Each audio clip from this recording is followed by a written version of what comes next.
Pregnancy is a natural process. So if it's not happening or if it's not sticking, something is missing. After having a family member go through infertility and experiencing a miscarriage myself, I realized how little support and education women have around infertility.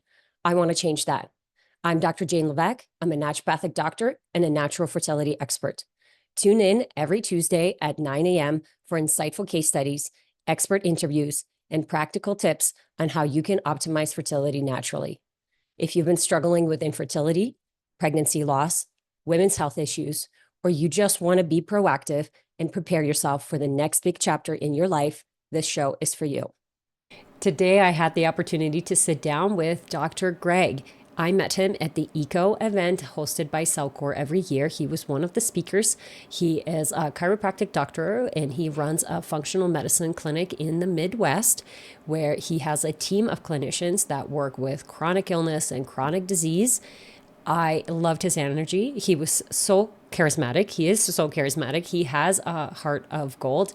And today we talked about approaching chronic illness, chronic disease, including infertility, not just from the physical standpoint, but also from the mental, emotional, and spiritual as well. I hope you guys enjoy this episode.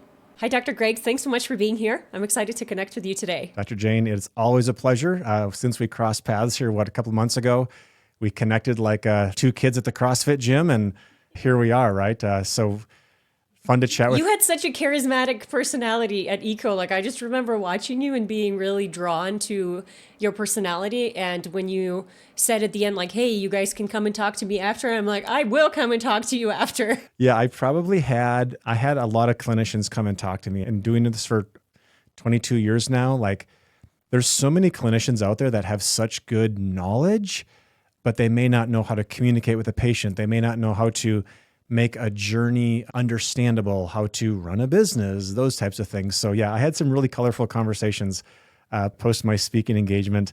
But yeah, it's an honor to, because we all have different gifts in different places, right? Like, you take couples from hopeless and wanting babies to giving them hope and giving them a journey that's understandable. It's algorithmic.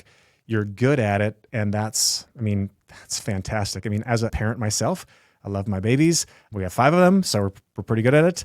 And it's super important. So I applaud you, because I also know that the work that you do is not easy. No, sometimes I talk to my patients. I'm like, I don't know why I picked this field, because it can be, the highs are high, but the lows are low, And one of the things that, go ahead. Well, I was going to say, I think the part, and there's a great Christian psychologist named Dr. John Townsend, and he's got this thing called 22 relational nutrients. And actually, I have a patient that's actually going through his master's program right now. And she actually inquired to me to talk about hope the other day. Like, she's like, what is hope?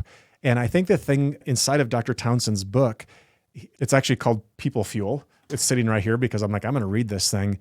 So what patients need from us is our ability to look into the future. What they need from us is our experience. And I use the word, like, we have a spyglass, right? Like, we can see into the future. And we know that, number one, the body's designed to heal. Number two, it responds appropriately to its environment. And if we come alongside of them and give them that hope, then we know that hope is this huge nutrient that can allow the nervous system, the mind, the spirit to say, oh, this is possible to happen. Because I'm sure a lot of the work that you do is not take this, stop eating that, take 2 of those. But it's like, let's get your mind in the right place. Let's get hope on our side here. So that's one thing that I need to applaud you, because you're probably 3/4 like social worker, therapist, and 3/4 clinician at the same time. I draw it as a scale, right? Like, there's hope and there's despair. And with every cycle that you have, you're just going closer and closer towards that scale of despair. And after years of nothing happening, it's hard to find that, that glimmer of hope. And I often say, like, hope isn't enough. And, sometimes I'll have patients come to me and it's like, should we be hopeful? And I was like, well, you are hopeful because you're here. If you weren't here, you wouldn't be. But you'll see that I think most people want to have hope anyways, and have hope. But in order to get them back to that scale, right, from despair to hope, they actually have to start feeling good in their body. They actually have to start trusting their system and seeing progression in their journey, in their healing journey, in their bodies. So then more and more hope can come back. right? Yeah. And by the time they find you, they've tried every probably thing out there and they've seen a bunch of people. And so, yeah, they want to have hope, but they're also like, but let's be realistic. But that part realistic says like, but really I'm in despair right now. And I want that. So I applaud you. I think that's, I mean, like there's a ton of emotion around it. And I actually think part of my brain is that's why like OBGYNs probably have some of the highest malpractice insurance in the medical world, because there's so much energy and emotion around it that if they happen to do something that even looks wrong or is wrong, then wow, lawsuit city can come about. For sure. Yeah. And unfortunately, why I think a lot of practitioners, like I don't see very many people at a time. And there's a reason for that because I do, like I have to protect, my energy. And I think a lot of docs, if you're seeing like 50, 100 patients a week and every patient that's coming in has this horrific story, at some point you stop listening. You just go, okay, next. And this is very much how couples are feeling when they're going to their GPs, because it's like, I feel like I'm on the conveyor belt. I feel like they're not even listening to my story. They're just putting me through the IVF. And it's like, yeah, because they kind of heard it all the time and they've just been bombarded with it. So yeah, not an easy field. And hopefully, if we have something to do about it, we can reverse some of the things. So what I was going to say, what attracted one of the first things you said at Eco is like, hey, I have babies and maybe one of my babies can meet your baby and they can get married, and like, how cool would that be? And I'm like, that's one of the reasons I'm in fertility. Like, I want to help my kids have healthy friends, that they can communicate with and that they can meet. It's like, it can get pretty scary out there. And so I thought I was just like, I can't believe there's other people who think like that, because I thought it was just my own twisted way. The world truly is small. And when we hang around people and we collaborate with people that are good people, then, there's something to that. And I believe people are good and I believe the world is good. And so, yeah, I'm hopeful, right? Like I'm hopeful to, when my kids find their right people, that I'm like, wow, like that, it's serendipitous how that came about. And too, like, I mean, even my wife and I, our very first pregnancy was a miscarriage. So I can empathize with your people that have had miscarriages or they've tried things. Like I literally remember being like, are we ever going to have kids? Like I know that feeling in my gut. And then, but for people to go through that over and over and over again, like that is despair. And is that tough thing. One thing I want to say, you had talked about like the volume of patients. What I would say to a clinician is if you don't like shed a tear in those conversations, you might need to check your soul. Right? Like, are you in this for the right thing? Are you doing the right thing? Or have you become calloused to people's hearts, souls, journeys? And yeah, the older I get, and I've got girls, so I've learned the art of crying and I'm grateful for it. And yet that's the heart, right? Because again, as a clinician, and if you're a patient listening to this, like you've probably thought like, I connect with that person, or there's something about that person or what they've said. Like I seem to connect with them. Like, so if you're a mama that, or wants to be a mama, or you're in that journey and you're trying to figure out like, who do I work with and how do I know the right person that's out there? Like what I would tell you is bend an ear to as many people that do this type of work. And if someone seems to resonate with your soul, if they seem to like be talking straight to you, if they seem to not only know their stuff, but have a heart, then I would say, trust your gut. Like that's the person. Take the next step, ask the tough questions, because it's a big decision and it's a journey. And especially when you work with couples, which I love your philosophy and your rule of like, if y'all are going to get pregnant, it takes two.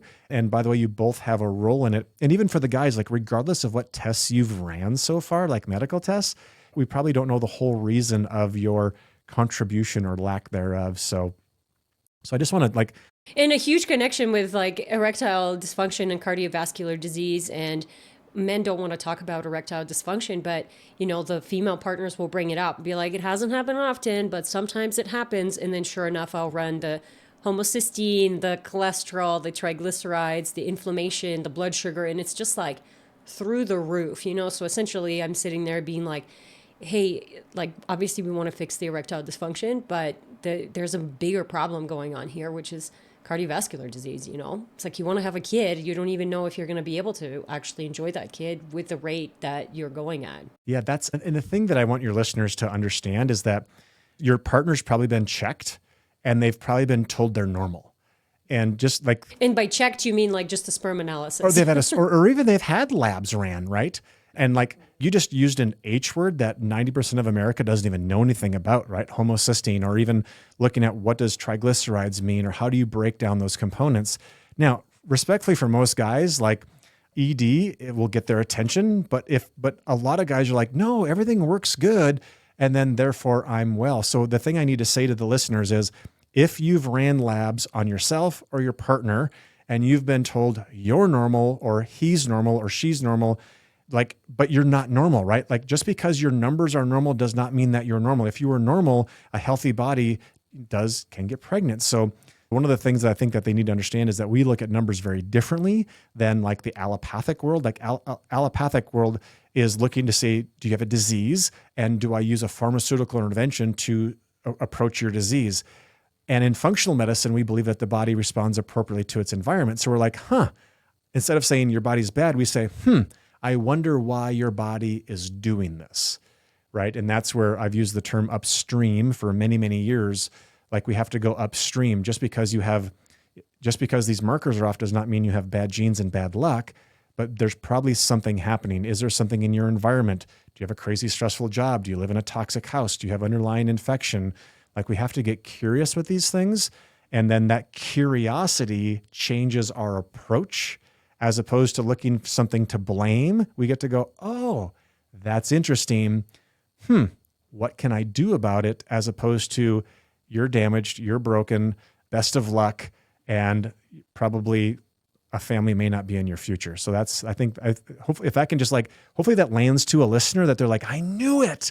Like I love when we get labs back in our clinic and someone's like, I knew stuff was going on. Like the feeling of validation. In my opinion, there's like no stronger emotion when conversation is had about what you're actually in the middle of right now. Yeah. And there's relief, right? Like when you've been searching for answers and you feel like you've been crazy and been told no, no, no. And then all of a sudden, here's the lab, here's what's going on. And you're just like, oh my God, thank God. Like you might get a little bit of anxiety because there's a lot of stuff that comes up. But for the most part, people are like, oh, I knew something was wrong. It had to be. Yeah, I love that. What would you say? I'm going to ask you some questions today too. So like from like a relational standpoint, because I treat mostly females, and then I love when like the guy is a part of the conversation. They're not required to in my practice, but I typically give the guys like tasks. I lovingly, I say like boys are like puppy dogs. Tell us what to do. When we do it right, pat our head, and then we'll do it all day long. So what are some of the things, like if there's a woman listening to this podcast and she wants to feel supported by a guy, and guys are fixers, which isn't always the best part of us, but what tasks could a woman give her guy that could actually make her feel safe, secure, supported through a wellness journey? Yeah, I think it's actually when my patients ask me like, what determines the success rate? And I'm like, when the guy is on board, when I see the guy participating on all the calls and jumping on and asking questions and trying to help her figure out her cycle as well and participating, that's a huge factor of like, I know that this couple is going to be successful on this journey because she already feels supported. So a lot of the times the guy doesn't have to actually do anything but show up and actually like participate and want to be there. It sounds silly, but how I get the guys on board though is data. I think, like you said, guys are puppies, but guys are also like, they love the data. Women are more based around feelings. Like, I feel like this is happening. And even I have to remind them to be like, it's good that we want to process these emotions, but at the end of the day, we have to look at the hard facts, right? Because you're like, I feel like I've done everything and I feel like my cycle is getting better. It's like, well, is it getting better or is it not? And so guys can really relate to that. That's why I use a lot of data. And then I'll help the guy create more discipline in his routine because the women will anchor into that. So the women, we cycle more, so our motivation will fluctuate based on what's going on with our hormones. Of course, you as males have a cycle, but it's daily versus monthly. And yes, you'll have periods of time where the motivation is high, but for the most part, you don't have this other internal source that's always trying to pull you out of discipline. So if I can get the males really disciplined and really on their routine, the women can come in and out of that. as they need to heal. So that's kind of how I look at the picture. And I've heard that men need to think of themselves as like bowls, right? A BOWL. It doesn't change. It can hold space. It's predictable. It's safe. It's secure. And then a woman can splash a bit, right? Like it's okay for her to come in. We splash a lot. Yeah, and you splash, and that's okay, right? And what I tell women, what I tell guys is when your female partner splashes, that means that she's safe and secure inside of your ability to hold space for her. So now some of the guys might be listening to this and like, oh my gosh, like that sounds exhausting and I'm not sure how to do that. And I'll also say like, that's something that you can dig into and that's something that you can learn. Keep in mind that a lot of us guys are wired to fix. And a lot of times when our women talk to us, we have solutions spinning in our head when many times the woman just needs us to hold space. And I've even learned at times with my wife, I'll be like, would you like a solution for this conversation? Or do you just need me to listen to you right now? Right. And it's surprising that we just very well trained puppy. Well, I'm learning 25 years into this game, I'm learning, but it's that ability to, and also I think it's important for women for guys to like, again, Brene Brown talks a lot about vulnerability, and a vulnerability is like, I see you and I see the real you and I see the struggle that you're in. And I may not fully understand it, though I value you. And I want to give you a space and a place that is safe, because I think a lot of guys, and I'm speaking as a guy, are just saying like, how do we fix this? And when a woman hears fix this, she says, oh, I'm broken. And then there's this like, you're broken, I'm good, you take care of you. When you're good, we'll come together, we'll make a baby. And like that in and of itself could almost make a woman's mental, emotional, spiritual side say like, is it safe to have a baby with this guy? Like, is that, and then again, the body can shift those hormones or those chemicals in a way that says like, I'm not sure inside of that. So hopefully we can love on the. I mean, when I look at, right, because I get the tests for both and I always ask like, where's your stress out of 10? And if the female is like a 10 out of 10 and the guy is a 2 out of 10, right away I'm like, well, something is not adding up, because there's no way you can share a house and a bed with a person while somebody is in this like high stress mode and you're just chilling in, no issues, And so I always say in relationships, it's like we have to take responsibility for our own stuff and recognize the role that we play in that relationship. So we as women have to take responsibility for some of the quote unquote crazy stuff we ask and do, and some of the hormonal fluctuations that we have that we might feel that we don't have control of, or maybe that we're holding onto because we have our own imbalances. So we can't expect our partner to fix some of these, or like to be able to read our minds or whatever. And vice versa, where I see the partners just kind of shut down and the woman is spiraling and they're just like, oh, it's okay. Like the 2 out of 10, like she's just her. Hey, like anchor her in, ask her what she needs, what's going on, play the role that you play in the relationship instead of like her just doing everything and you're just kind of on the sideline. And everybody has their own little unique, right? Like we're just playing out our childhood traumas in relationships. This goes back to me being 7 years old and me having mom and dad that didn't talk about things. And yet it's okay, right? Like, again, just like your health, be curious, and instead of be like, oh, this is just how I was raised. Like to me, that's a cop-out. That's BS. Just because it's how you did it doesn't mean it's right. And that ability to be like, okay, like let's obviously what we've done isn't working. So let's shift into something different. But you're right. Like this is not, I tell people like, if you're just looking for a pill, a potion, you're at the wrong place, because you have to be all in. And like what we have found in our practice is there's really 2 nuggets that we've researched inside of our practice that become key factors to success. The first one is who's in your inside circle. So obviously you require that partner to be a part of this, but we need to have what I call ride or dies in our life. We need to be able to have that person. And I have those men in my life where there's no judgment, there's no guilt, and you can just be raw and real and have a place to dump. So to have that inside circle is super, super important. And then the second thing is, and this sounds goofy, right? It's the willingness to make change. Now, I've never had a patient in 22 years say, Dr. Greg, I want to get better, but I'm not going to change anything, because that sounds crazy. Yet when push comes to shove and we're asking for lifestyle shifts or protocol shifts, we'll feel this resistance from them. And what it allows us, because we've talked about it, is we have the ability to notice that resistance and then be like, hey, kind of feels like you're maybe resisting this a bit. Now, remember, we talked about like that one of the keys to getting better is to the openness to try things. And then again, it typically comes from when people get stressed, how do they respond, right? And I think many people can become associated with their diagnosis or their ailment. And someday, Jana, I'm going to write a book, and it's going to be called The Poopy Diaper Syndrome. And because when we were potty training our fourth baby, that her name is Lindley. I love her. She's an amazing little woman. But she would refuse to poop in the toilet. The little girl would literally go in the corner and crap her pants. But what she also knew was that if I quote unquote caught her in that, I wasn't going to yell at her. I wasn't going to beat her. I would say, baby girl, where does Poopy go? And she says, oh, daddy, Poopy goes in the toilet. Okay, well, let's go put Poopy in the toilet and let's get you cleaned up. So she conditioned me to get attention. She conditioned me because she knew I wouldn't. We're so smart. I know, like they're brilliant, right? So did she truly have motivation to poop in the toilet? Because it was actually kind of good. Now, take that analogy and fast forward it 30, 20, 40, 50 years.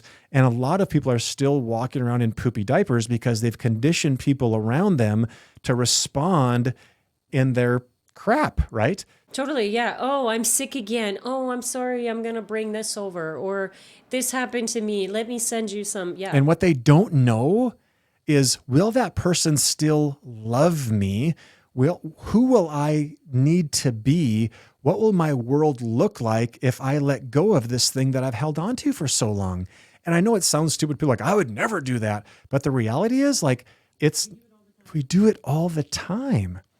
So I think so as the listeners are going, like, let's take an inventory of who we're being and maybe how we've conditioned the people around us. And like, where did that come from? How do we want to shift inside of that? So, I mean, I look at people financially. I look at people that are trying to lose weight. I look at people that are trying to have relationships. I look at patients that are trying to get well. And they're like, I've tried everything. Well, even trying to get pregnant. Unfortunately, there's a lot of women who get stuck in the infertility. I'm very educated about this. It's like, I support fertility. I don't work with infertile clients.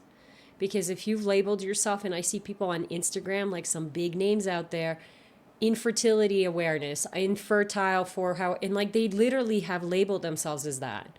So how are you, and you read that and you see that and your cells are listening and watching that, you're not going to be able to see. It's that whole, hey, nobody has an orange car. You buy an orange car and all of a sudden everybody on the road has an orange car, right? So when you're labeled yourself with a diagnosis, you're not even going to be able to see what's available to help you with that, because that diagnosis has now, and for some of the people on the social media followings, it's like, well, that's how you get views. And that's how certain companies will support you, because you're support. And it's like, that's a very dark road to go. Like, my heart aches for those women, because it's like, whether you realize it or not, you have made a whole career around being infertile, and like admiration for people supporting you through that journey where similar but different, right? Like, that's why I'm not a fan of like personality tests. Like, are you an introvert or an extrovert? Are you a driver? Because then you're going to act as if, right? If you claim a label, yeah, you could totally change. Right. Like, no, like there's times where I'm completely extroverted and I love people and I get charged by people. And there's times where you're going to find me out on a walk by myself with no one around and I'm filling my cup, right? So I guess the challenge I would have for a listener right now is, what labels have you given yourself that have become a part of who you are? And number one, identify that label. And then, I mean, this is going to be obvious, but number two, is that a label you want? Is that truly a label you want? And if not, then how could you shift it? Much like you do, like you're working with people that are looking to become pregnant, you're not working with infertile people, right? So there's that. I mean, and it might sound like we're mincing words, but respectfully, we're not. And we've done this a long time. Well, words are huge. Words are really big. How you talk to yourself. I have one of my patients who's pregnant, getting ready to give birth. And then they had some, bad news with her partner's parents are separating, which they like really didn't expect. And she's like, and I'm useless right now because I can't do anything. And I was like, stop right there. You're 9 months pregnant. You're literally like at the end of, for somebody who's been infertile for 3 years and now putting your body through something that you didn't even know was possible. And she was just like, oh, okay. But like, you can't call yourself that. That's crazy, right? Like what is the voice inside of you talking and saying? And if you're like, oh, I'm useless because I'm not helping you around the house anymore. So your worth is tied towards how much money you make, how much you do around the house, how many friends you have, what kind of car, like, we paint a picture for ourselves and it's hard to break it. We don't even realize it. Because like I said, this patient, she just said it. And I was like, oh. Like, yeah, wait, if you just said that out loud to me, I know that you've probably said that to yourself 1,000 times. Reality. Probably something meaner too. Well, and that's just it. What I say to people is, if I said to you what you say to you, would I be your friend? And then I get this like, probably not. Unlikely, right? So sometimes we have people go through this little exercise of, there's actually a really neat form of psychotherapy where and actually there's a whole podcast with Tim Ferriss where the founder of this therapy did a session with him. It was really cool. And he's like, we have different parts of ourselves. Like, he's like I've heard people say, like, there's a part of me that wants to, or there's a part of me that thinks I should. And I mean, what does the research say? We have 80,000 thoughts a day and like 70% of them are negative. So what I've done with some of my patients is I've actually had them name this voice that is completely unnecessary in their world. And I think for some people, again, this might sound esoteric, but to identify that, and then to call it out, right? Like that ability to intercept all of that negativity and all of those negative thoughts. And that's a boundaries thing. It's interesting. Like we're good with maybe boundaries with our in-laws or with friends, but this inner voice just doormats us, like just runs us over. And we wonder why we can't, why we maybe have a struggle with self-esteem or self-love or the ability to move forward. So again, if you're listening to this and you have that crazy inner voice, I would suggest that you give him or her a name, and then you tell him or her where to go. And you realize that he or she is probably not going to leave because they've ran the show for a very long time. And I think you're going to find freedom inside of that. And then you're probably going to find people in your life that you've allowed to do the same thing to you because, well, you do it to yourself. So why shouldn't my mother-in-law doormat me and do those things as well? So, and again, this is not necessarily a mental health conversation, but it's such a part. I'm so excited that we're talking about this because I think like a lot of the issues that we have, we live it out as our patterns from a family. And so like what I was going to layer onto what you said is it's not actually your voice. A lot of the times we were dropping our kid off at summer camp and, it was like a young kid, 5 years old. And his dad was just like, well, you already used up all this sunscreen. Where did you think it went? And it was just like this, like this sarcasm, which obviously kids don't get at 5 years old. Right. And I'm like, what do you think that kid's day is going to be like now, right? Like his dad just literally blasted him with this like really negative, like, you're an idiot. Can't believe you did that. You're not married to a perfect man. Is that what you just told me, Dr. Jane? That wasn't my husband, believe it or not. So let's go there for a second. Like, how would you come alongside your husband? Because I don't think any guy, and I'm guilty of all of this, right? Like, I never think of a comment to say to my wife or my kids, and I'm like, I want to chop their legs off. Like, I want to just demean them, yet things come out. And yet what I've found is if we can interject, we have an ability to come around, then there can be a softening. So like, how have you and your husband kind of come to an agreement around some of those things? I think we're just aware. This was actually just like an instance we overheard. Oh, okay. Oh, it wasn't your husband doing this. I thought this was someone else. No, that wasn't my husband. No. I think there's times where we quote unquote lose it because we actually just had an incident where my husband is like, listen, I got to go upstairs. Like, I need a minute. I'm just getting triggered. And my oldest daughter looks at him and goes, do you give up? And he's just like, he almost flipped her off. Just like, yeah, I give up. Like, I've given up 5 years ago. Because she knows she's pushing his buttons, I think it's important. You used a word called triggered. And I think that it's important self-awareness for someone to know that they are triggered. And then I think it's important for someone to do what they need to do inside of being triggered. And if I can speak to guys for a second, right? Like if you're in a conversation and you're triggered, right? Your heart is racing, your chest is tight, your face is red, you are triggered. By the way, it's okay to be triggered. It's not like you need to be like triggerless, but when you are triggered, you need to have a back door. You need to be like, hey, I need to pump the brakes for a bit. Give me 5 minutes. I'm just going to go for a quick walk. I just need to breathe through this. That is so much better outcome than like leaning into the trigger, because we don't make good decisions when we're triggered. But Highly emotional states are never good to make decisions from. But I do love the wittiness of your daughter asking if dad was tapping out. That is amazing. So She knew it. But I mean, we as parents that we've gotten a lot of counseling, like together and separate. And we also like genuinely are trying to raise, good humans. And I'm not saying, I think everybody is doing the best that they can. The point that I was making is that a lot of us are unaware. The kind of the sarcasm and the things that we put on our children because they were put on us. And so I think that our generation is now trying to unpack that trauma because it was put on us and it's not really yours, right? Like you ask, well, my dad was like that and my grandma was like that or my grandpa was like that. So we're just literally passing the same behaviors and the same quote unquote environment onto our kids and then wondering why they're not turning out any different, right? Or feeling like, oh, I'm different than my parents. And a certain amount of time goes by and turns out you're not at all. And the little voice, it's like when you were born as a baby, you didn't have that voice. And when did that voice come? And why does it become, right? Because I had a hypercritical mother. I still do, but the way that I react with her is very different. But I had that voice inside of me for a really long time. Like, you're not good enough. Whatever you do is not enough. You're not going to, and it's, when I look at her story and her history, then I'm like, it makes sense why she's like that.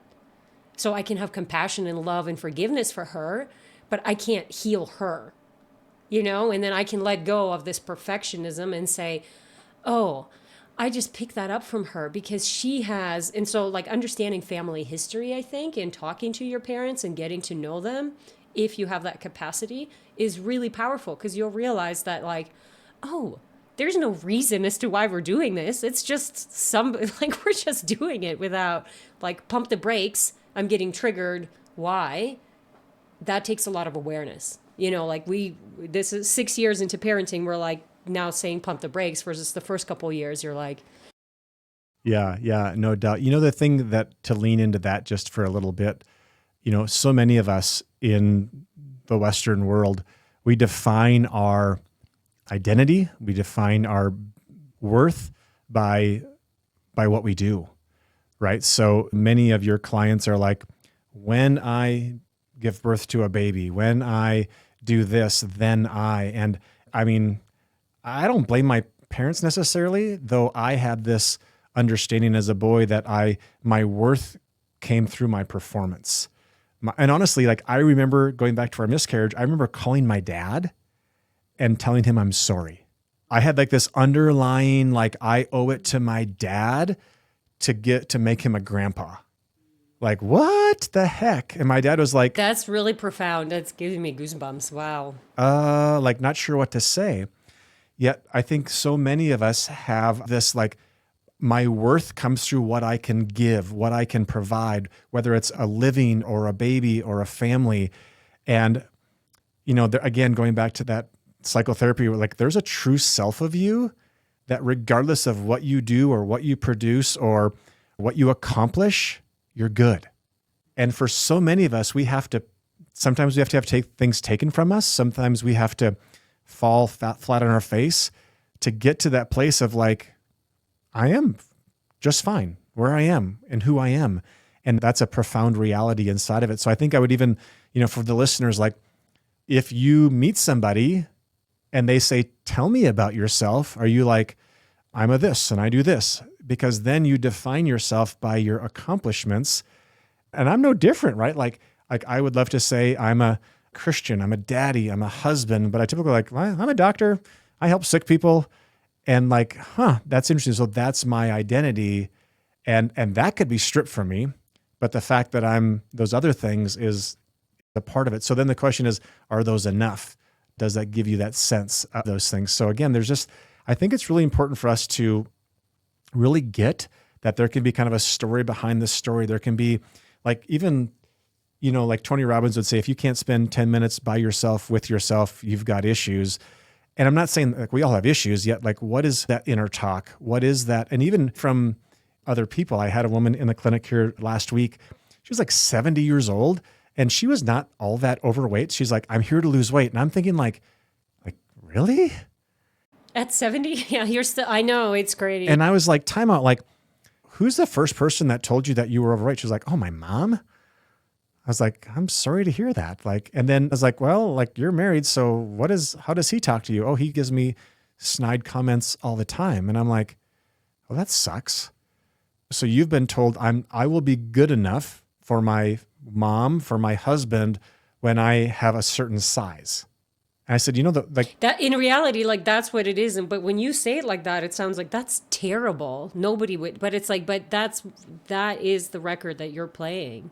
That has been played. And then I think you could take the weight loss conversation and I think you could magnify it by probably 1,000 with the story behind the story for your clients that are trying to have a family and all of the conversation and the energy and the emotion around that. So again, I've said it like probably 3 times, like they say in the South, bless your heart for loving on those people because it's truly a calling, right? I mean, if someone's doing it for the money and you probably know this figure, but like how big is the infertility world, the IVF, IVC, like all of that stuff? I'm sure it's like hundreds of millions of dollars, right? No, it's really high. 39 million, I think, was the projected now, and the projected is to go to 64 in the next 5 years. That's just the IVF route. Wow, that's crazy. Yeah. There is money to be made, unfortunately, and I do feel like obviously a lot of people get taken advantage of. But I do think that it's interesting, the energetics of every disease. Like, I don't know how much you look into that, but even with fertility, I'll notice. And even within infertility, so for example, someone has premature ovarian failure versus PCOS versus endometriosis, they have different energetics and stories that have happened to them. So like with premature ovarian failure, I see a lot of stress, and not just like, oh, I went to college and it was stressful and this. Usually really high stress during the first menarche, so the first menstruation, whether it's divorce, moving, high intensity sports for a really long time. So something that kind of helped that disconnect between the brain and the ovaries, or like came on birth control really early, so that connection never really happened. And then if I take it even further to the 0 to 5 in the womb, usually like crazy stress, whether it's like the dad was alcoholic and he tried to attack the mom, or the mom was always stressed and moving and there was a lot of like military stress or something. It's never just the one thing, but I'm almost like making a list of these. When someone has premature ovarian failure, all I'm looking for is like, when were the big stressors? How bad were they? And what can we reverse, and heal?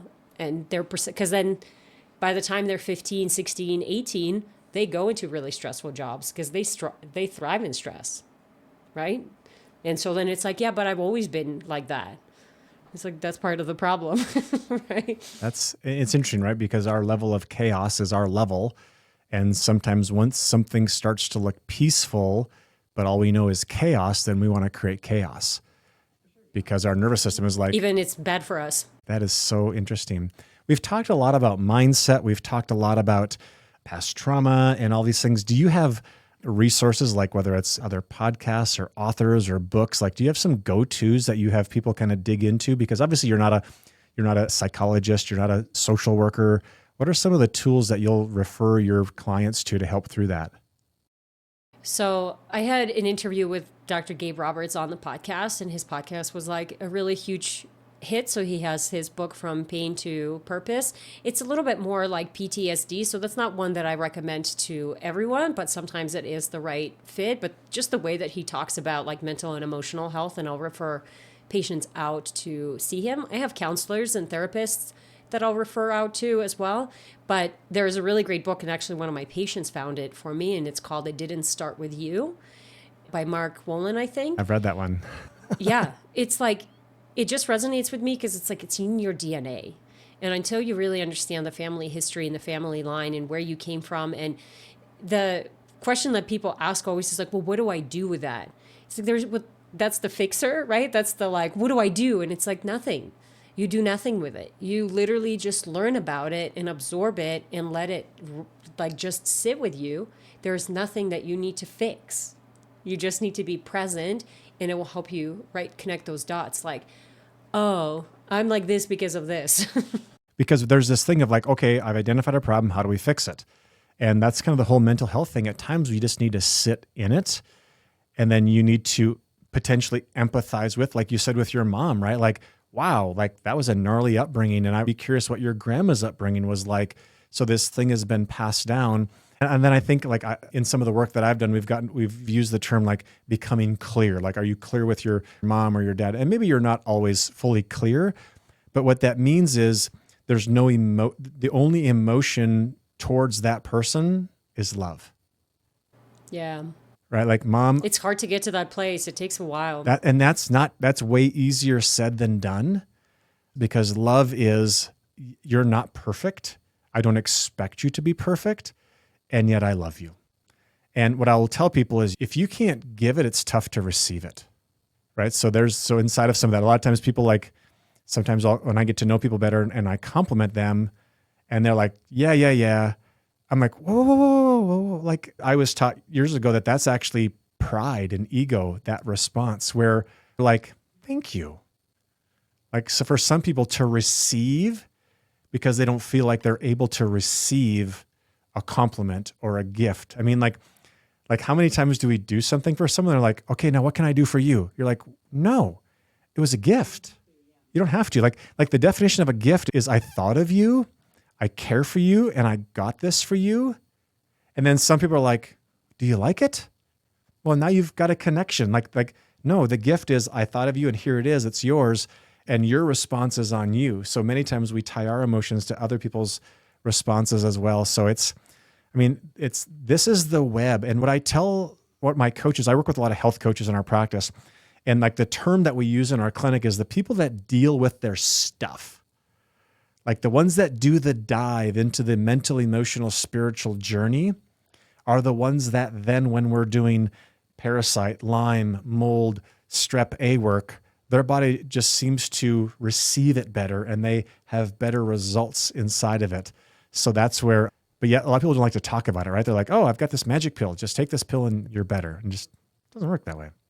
Well, it's a good segue because I was going to ask you, like, what kind of things are you seeing in your practice right now? Like, what's really prominent? And I always connect the mental and emotional stuff because I think, like, Gabor Mate has been really great at educating people on, like, the function of the immune system and basically how it's supposed to set boundaries for pathogens and then, protect us.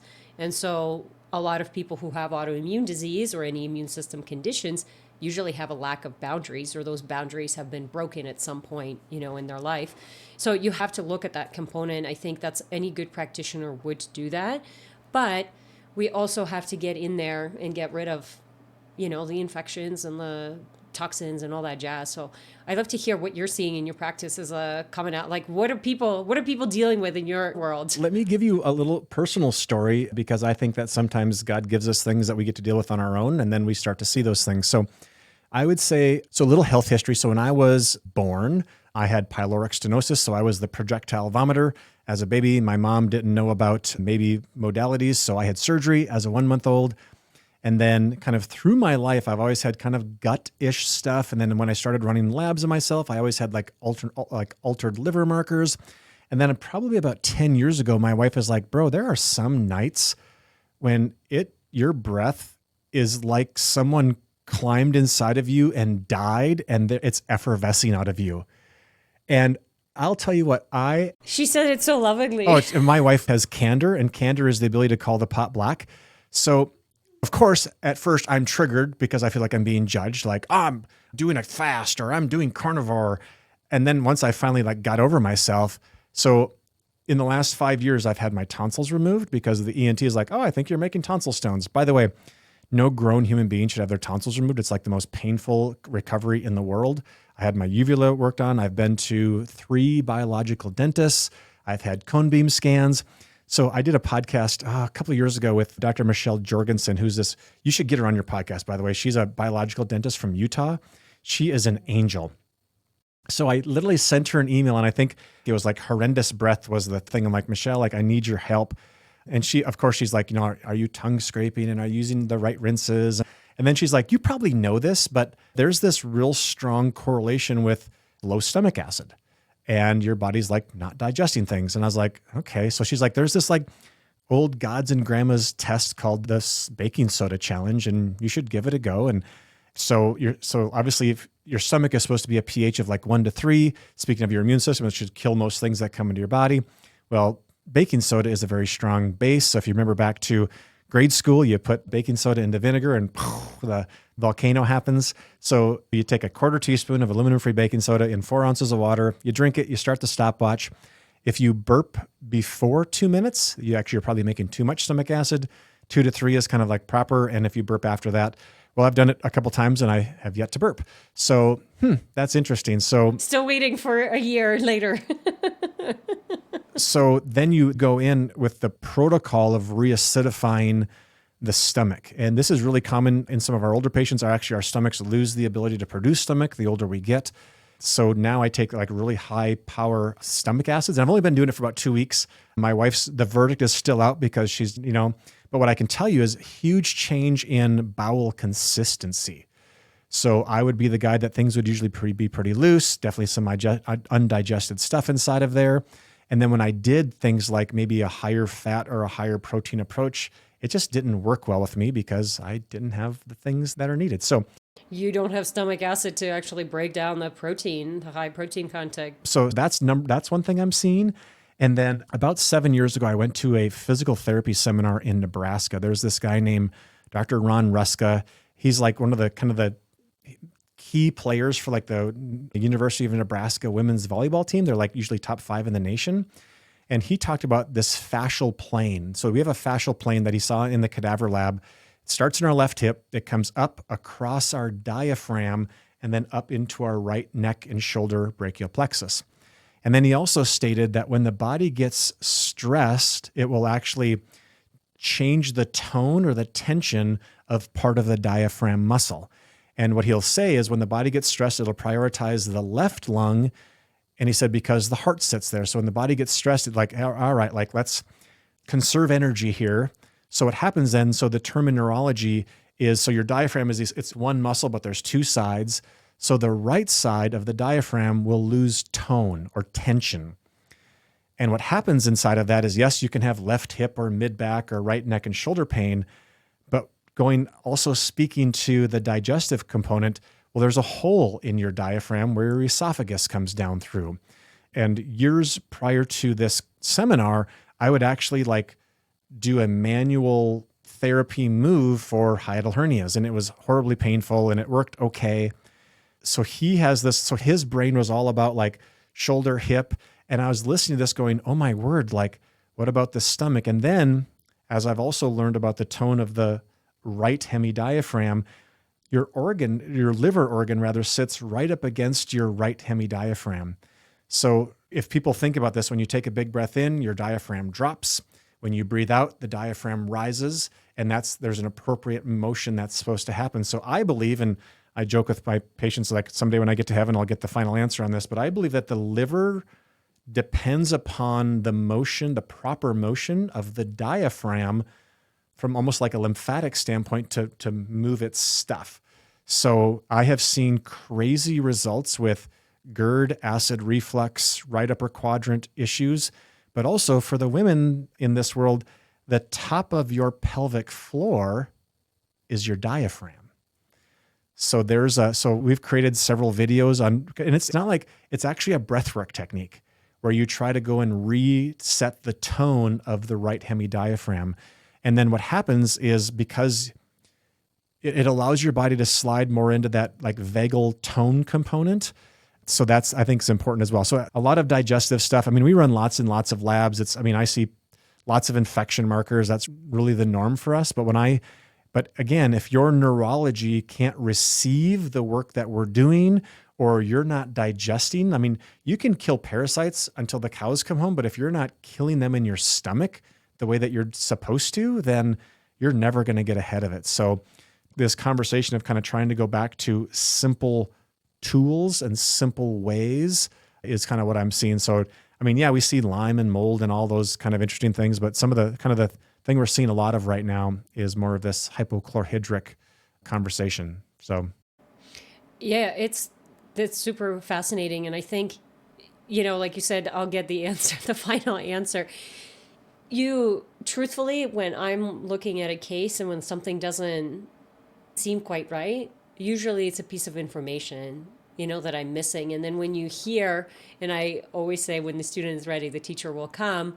So then if you're open and curious to be like, I'm missing something here, and then you go to an event and they're like, oh, look at this. And then it just unlocks this whole world for you. But everything in the body is connected and it works together. So for people who are just treating the thyroid, it's like, what do you mean you just treat the thyroid? Like, how does that, I've had patients come to me and they're like, oh, we've stabilized the thyroid, but not everything else. And it's like, that doesn't work, No, I love I think as clinicians, as hearts of healers, we have to remain curious. We have to remain hungry and not be like, oh, I guarantee you this is what it is, right? Like I love when I get labs back and I'm like, I'd have never guessed. Never. Yeah. There's always something, because my patients are always like, well, what do you find on the labs? It's like, well, I always find something that I knew was going to be there. And then always something that I had no idea was there every time. There's always the like, yep, I'm not surprised. That's interesting. That's so good. I love that. Well, thank you for being curious and thank you for serving that population. Do you know the current statistics on fertility struggles? It's 1 in 6. Holy Toledo. Based on the World Health Organization. Yeah, unfortunately, the rate is going to go down. And this is why, like I said, I love eco and meeting all these practitioners who are just have a heart of gold. And we're out there doing the hard work. And, I don't want to tell people that the water that they're drinking is poisonous and that everything that they put on their skin is making them sick. It's like, I don't want to do that. But if I don't, then things are not going to get better. And I think you said that if I don't have a target on my back, then my dream isn't big enough, right? Because essentially that's what's happening. And so I love connecting with practitioners like yourself because it's like, hey, it's not easy, and it's not easy to help people convince because if you've been that way all your life, it's like it's hard for you to believe it. But at the end of the day, I want a healthier world. That's my selfish reason. I want a healthier world for my kids and to actually enjoy it instead of just worrying about being sick and scared and all that jazz. So good. Well, what a fun conversation. Yeah. Thank you so much for being here. Is there anything anything that we missed that you think is important? We definitely talked about a lot, right? I think what I want to leave people with is the body responds appropriately to its environment. So change your mindset from blaming to curious. I also many times believe the body doesn't need help to heal. It just needs nothing in the way. So then the question is, what's in the way? What can be in the way? It can be your thoughts. It can be your emotions. It can be relationships. It can be infection. It can be toxicity. It can be lots of things. And the goal is not to be fixed. The goal is to exude the full version of yourself. And what I tell people is I don't guarantee cures for anything, but what I know is you can't stay where you are. So I think just to give people a dose of hope, because it can be like you said, the opposite is despair, and people deserve wow, I hope someone's listening to this and like, oh my gosh, this was a breath of fresh air. I needed that. That's my hope that someone would say after they hear us today. I think you provide that energetically, just you as a person. So it's like I said, when I saw you on the stage, I'm like, we are going to have a conversation. So I'm glad that we did. That's awesome. Thanks so much, Greg. My pleasure. Hold on. Do you want to tell people where they can find you? Sure. If they're interested to learn more about who you are. All right. So if you want to see more of what we're doing, you can follow us on Instagram or TikTok at Dr. Greg Health. And if you have any questions, reach out. We love getting to meet people and helping them on their journey there.